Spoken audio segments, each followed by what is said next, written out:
ওয়ালাইকুম রহমতুল্লাহি ওয়া বারাকাতুহু। কেমন আছেন সবাই? আশা করি সবাই ভালো আছেন, সুস্থ আছেন, নিরাপদে আছেন।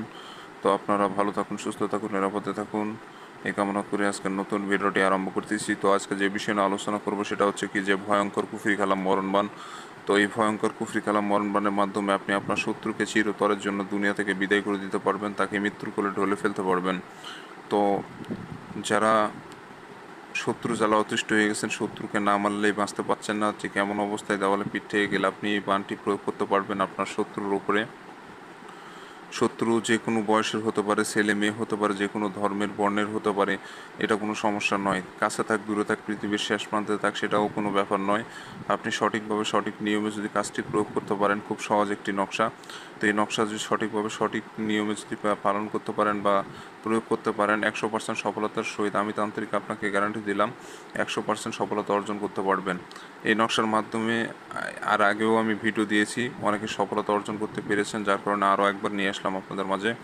তো আমার প্রত্যেকটা নকশায় কার্যকরী, আর বাধ্য হয়ে আমি দ্বিতীয়বার ভিডিও করতে বাধ্য হই, কারণ আপনাদের এত ভালোবাসা এবং সাড়া পাই, যার কারণে নতুন করে আবার ভিডিও তৈরি করতে হয়। কারণ এই যে এই নকশাটা আগেও আমি দিয়েছি, অনেকে সফল হয়ে গেছেন এবং অনেকে আবার বলেন যে আরও একবার দেন, যার কারণে আমি আপনাদের অনুরোধের কারণে আরেকবার নিয়ে আসলাম। তো বন্ধুরা, যারা শত্রু জ্বালা অতিষ্ঠ হয়ে গেছেন, শত্রু কোনোভাবে আপনাকে টিকতে দিচ্ছে না, টাকা পয়সা ক্ষমতা কোনো দিক দিয়ে শত্রুর সাথে পেরে উঠতেছেন না, দেওয়ালে পিঠ থেকে গেছে, শত্রুকে না মারলে আপনার বেঁচে থাকা কঠিন হয়ে যাচ্ছে, ঠিক এমন অবস্থায় এই বাণটি যদি আপনি আপনার শত্রুর উপর সঠিক নিয়মে প্রয়োগ করতে পারেন, 100% সফলতার সহিত ওই শত্রু মারা যাবে। আমি তান্ত্রিক আপনাকে গ্যারান্টি দিলাম, 100% সফলতা অর্জন করতে পারবেন।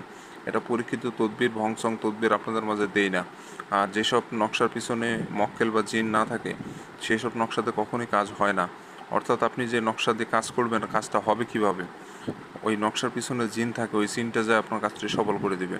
আপনি সঠিক নিয়মে কাজটি যখন প্রয়োগ করবেন, এই নকশার পিছনে যে জিনটা রয়েছে, জিন রয়েছে একটা, ওই জিনটা চলে যাবে আপনার শত্রুর কাছে এবং শত্রুকে বান মেরে দিবে। তো এভাবে মূলত নকশার কাজগুলো হয়ে থাকে। আর যে নকশার পিছনে জিন থাকে না, সেই নকশা দিয়ে কখনো কাজ হয় না। প্রত্যেকটা জিন ওয়াদাবদ্ধ থাকে যে আমি এত বছর এই নকশার পিছনে থাকবো, যে এই নকশাতে কাজ করবে তার কাজ আমি করে দিব। আর এরকম ওয়াদা যখন জিনদের পুড়ে যায়, তখন কিন্তু নকশা ছেড়ে জিন চলে যায়, যার কারণে ওই নকশা পরবর্তীতে কাজ করলে কাজ কিন্তু আর হয় না। তো এরকম অনেক তান্ত্রিক আছে যারা মানে মক্কেল নাই, জিন নাই, এমন নকশা, মানে ফালতু নকশা আপনাদের মাঝে বারবার দিতে থাকে। তো এগুলো নকশা আমার, এগুলো প্রাণবন্ত নকশা, কাজ করলে 100% সফলতা অর্জন করতে পারবেন। আর বন্ধুগণ, আমি সব থেকে সুন্দর করে বোঝানোর চেষ্টা করি, A to Z সব কিছু বুঝিয়ে দিই। আমার মতো করে অন্য তান্ত্রিক আপনাদের বুঝিয়ে দেবে না ভিতরের খবর। অনেকেই মনে করেন ভুং ভাং ভুল নিয়মে বুঝে দেয়। তো আমি সঠিকভাবে বোঝানোর কারণ হচ্ছে আপনারা বুঝতে পারলে আমার সার্থকতা। তো যাই হোক, আমার চ্যানেলে নতুন এসে থাকলে অনুরোধ করব আমার চ্যানেলটা সাবস্ক্রাইব করে রাখবেন। তো এত সুন্দর করে বোঝানোর পরেও যদি সাবস্ক্রাইব না করেন, তাহলে এখানে আমার ব্যর্থতা। তো যাই হোক বন্ধুরা, শত্রুকে বানটি মারতে চাইলে আপনাকে যেটা করতে হবে সেটা হচ্ছে কি যে একটা সাদা কাগজ সংগ্রহ করতে হবে আপনাকে। সাদা কাগজের উপরে এই নকশাটা সম্পূর্ণরূপে কালো কালি দিয়ে লিখে ফেলবেন। আপনি লাল কালি দিয়ে লেখা উত্তম, তবে কালো কালি দিয়ে লিখলেও লিখতে পারবেন, সমস্যা নেই। অনেকে লাল কালি জোগাড় করতে পারেন না, তো আপনি যদি চান আপনি কালো কালি দিয়ে লিখতে পারবেন, সমস্যা নেই। তবে কালো কালি দিয়ে লিখলে কাজ অনেক সময় হয় না, আর লাল কালি দিয়ে লিখলে ওটা কোনো মিস হয় না। তো আশা করি বুঝতে পেরেছেন। আপনারা অবশ্যই লাল কালি ব্যবহার করার চেষ্টা করবেন, আর কালো কালিতে লিখলে অনেক সময় কাজ মিস হয়ে যেতে পারে। তো যাই হোক, আপনারা পরিষ্কার পরিচ্ছন্ন একটা সাদা কাগজের উপরে নকশাটা লিখতে হবে। কোনো প্রকার নোংরা আবর্জনা যেন কাগজে না ভরে থাকে, কোনো দাগ স্পট যেন না ভরে থাকে, চকচক সাদা কাগজের উপরে সম্পূর্ণ নকশাটা আপনাকে লিখতে হবে। আর এটা অবশ্যই লাল কালি ব্যবহার করবেন, আর স্কেল দিয়ে দাগ টেনে কুশি টেনে যেভাবে আছে ওইভাবে ঘর সাজায় আপনাকে নকশাগুলো লিখতে হবে।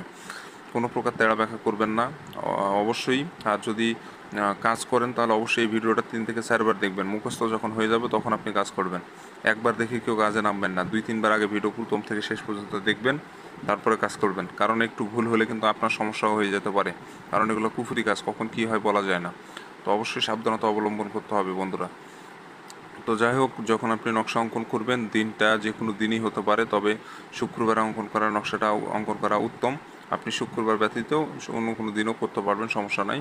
তবে রাতে অঙ্কন করবেন, রাত 10টার পর নকশাটা অঙ্কন করবেন। আর এই নকশাটা 10 মিনিটের বেশি সময় লাগানো যাবে না লিখতে। মানে 10 মিনিটের মধ্যেই সম্পূর্ণ নকশা লিখে ফেলতে হবে, 10 মিনিটের বেশি সময় লাগাবেন না, কারণ যত বেশি সময় লাগাবেন নকশা লিখতে তত নকশার ক্ষমতা কমে যাবে। তো যখন লিখবেন আশেপাশে কেউ যেন না থাকে, নিরিবিলি জায়গায় বসে একাকি বসে এক ধ্যানে সম্পূর্ণ নকশাটি কমপ্লিট করতে হবে। আশেপাশে কোনো প্রকার লোকজন যেন না থাকে, কোলাহল মুক্ত জায়গায় বসবেন এবং সম্পূর্ণ নকশাটা অঙ্কন করবেন। তো বন্ধুগণ, যখন নকশা অঙ্কন করবেন নিজেও পাক পবিত্র থাকবেন, যে জায়গায় বসে নকশাটা লিখবেন জায়গাটাও যেন পাক পবিত্র থাকে, এই বিষয়টা লক্ষ্য রাখবেন। তো সব কিছু আটঘাট বিধি কিন্তু নামতে হবে, এগুলো কুফুরি কাজ। আপনি একটু 19-20 করবেন, আপনি 70কে মারতে যাচ্ছেন, কিন্তু আপনার ওপর বানটা প্রয়োগ হয়ে গেল, তখন কিন্তু অনেক ঝামেলা হয়ে যাবে। অতএব পুরো নিয়ম, কোনো নিয়মকে অবহেলা করবেন না, ছোট বড় কোনো নিয়ম অবহেলা করা যাবে না। 100% সম্পূর্ণ নিয়ম মানতে হবে এবং কাজ করতে হবে, কারণ এগুলো ছোটোখাটো মিস হতে পারে আপনার সারা জীবনের কান্না। আর এগুলো একটু 19-20 করলে কিন্তু কাজ হয় না। অবশ্যই সপ্তাহ নিয়ম মেনে তারপরে কাজ করবেন, এতে করে আপনাদের কোনো প্রকার সমস্যা হবে না আশা করি। তো এভাবে সম্পূর্ণ নকশা কমপ্লিট যখন হয়ে যাবে, আপনাকে নকশার নিচে নাম দিতে হবে। প্রথমে দিবেন শত্রুর নাম, তার নিচে তার মায়ের নাম। প্রথমে দিবেন শত্রুর নাম, তার নিচে তার মায়ের নাম, এখানে লেখাই আছে প্রথমে শত্রুর নাম এবং মাতার নাম। নকশার নিচে ওখানে দিয়ে দিবেন, এখানে উল্লেখ করে দেওয়াই আছে। তো আপনার ইচ্ছা মতোভাবে সুন্দর করে বাংলাতে লিখতে পারেন, আরবিতেও লিখতে পারেন, এটা আপনার ইচ্ছা। তো প্রথমে দিবেন শত্রুর নাম, তার এরপর দিবেন তার মায়ের নাম, অথবা প্রথমে দিবেন শত্রুর নাম, তার নিচে তার মায়ের নাম, এভাবে দিতে পারেন। আপনি যেভাবে দেন সমস্যা নাই, তবে নকশার নিচে যেন নামটা আপনি সুন্দর করে পরিষ্কার পরিচ্ছন্নভাবে লিখতে পারেন, অর্থাৎ ক্লিয়ার যেন হয়, কোনো প্রকার সমস্যা যেন না থাকে লেখাতে, যাতে বুঝতে সমস্যা হবে এমন কোনো যেন না হয়, হিজিমিজি লেখা যেন না হয়। মানে পুরো নামটাই লিখতে হবে আপনাকে। যদি মুসলিম হয় মোহাম্মদ দিয়ে শফিকুল ইসলাম, শফিকুল নাম হলে শফিকুলের পরে ইসলাম আসবে, তো শফিকুল ইসলাম অবশ্যই দিতে হবে, পুরো নামটাই ব্যবহার করতে হবে। মায়ের ক্ষেত্রেও মায়ের নামটাও পুরো দিতে হবে। দরকার হলে আপনি সঠিক নামটা শুনবেন তাদের থেকে, শুনে তারপরে আপনি কাজ করবেন। তো এগুলো ভুল ভ্রান্তি কখনোই করা যাবে না, এগুলো থেকে সর্বদা বিরত থাকবেন। তো সম্পূর্ণ নকশা কমপ্লিট হয়ে গেলে আপনাকে নকশাটা আগুনে পোড়ায় ফেলতে হবে। আগুনে পোড়ায় ফেলবেন, আপনার আর কিছু করা লাগবে না, অল্প সময়ের মধ্যে ওই কাঙ্ক্ষিত শত্রু এই ভয়ানক কুফরি কালাম মরণবাণের আওতাভুক্ত হয়ে যাবে এবং শেষ হয়ে যাবে। তো এটা পরীক্ষিত তদবির। আর পরীক্ষিত তদবির ব্যতীত আমি দেই না আপনাদের মাঝে, এটা আপনারা জানেন। আর অনুমতি ব্যতীত কখনো কাজ হয় না। যারা অনুমতি নেবেন চ্যানেল সাবস্ক্রাইব করবেন, কমেন্টে নাম লিখবেন, অনুমতি পেয়ে যাবেন। চ্যানেল সাবস্ক্রাইব না করলে অনুমতি দিব না, আর আপনার নাম না জানলে আমি অনুমতি কীভাবে দিব? অতএব আপনার কমেন্টের নাম অবশ্যই লিখে যাবেন এবং চ্যানেলটা সাবস্ক্রাইব করবেন, অনুমতি পেয়ে যাবেন। আর যারা ব্যক্তিগত সমস্যায় ভুগতেছেন স্ক্রিনে তার নম্বরে এই মুহূর্তে যোগাযোগ করবেন, সমস্যার সমাধান করার চেষ্টা করবেন ইনশাল্লাহ। ভালো থাকবেন, সুস্থ থাকবেন, দেখা হচ্ছে পরবর্তী কোনো এক নতুন ভিডিওতে। আর একটা কথা, সেটা হচ্ছে যে নকশা কমপ্লিট হয়ে গেলে আপনাকে নকশা আগুনে জ্বালাই দিতে হবে। নকশাটা আগুনে জ্বালাই দিতে হবে, কোনো প্রকার বাদ যেন না থাকে, সম্পূর্ণ নকশাটা আগুনে পুড়ে ছাই করে দিবেন। আশা করি বুঝতে পেরেছেন। তো পুড়ে ছাই মানে কোনো অংশ যেন বাদ না থাকে, সম্পূর্ণ অংশটাই পুড়ে ছাই করে দিতে হবে, তাহলে শেষ। তো ভালো থাকবেন, সুস্থ থাকবেন, দেখা হচ্ছে পরবর্তী কোনো এক নতুন ভিডিওতে।